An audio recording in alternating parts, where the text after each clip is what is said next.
Assalomu alaykum kanalimiz a'zolari va mehmonlari. Mana keyingi apparatimizni egasiga topshiryapmiz.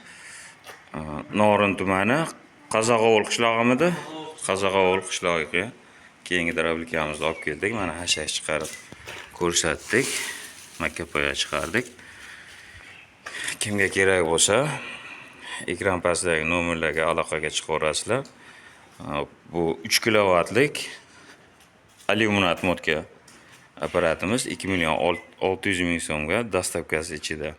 Hop 2.800.000 ga 4 kilovatlik alyuminat motka yetkazib beramiz dastavkasi ichida. Hop 3 million so'mga misat motka 4 kilovatlikda olib borib o'rnatib, uyingizga maynaqa hashak chiqarib ko'rsatib olib borib beramiz. Kimga kerak bo'lsa aloqaga chiqaverasizlar ekran pastidagi nomerlarga.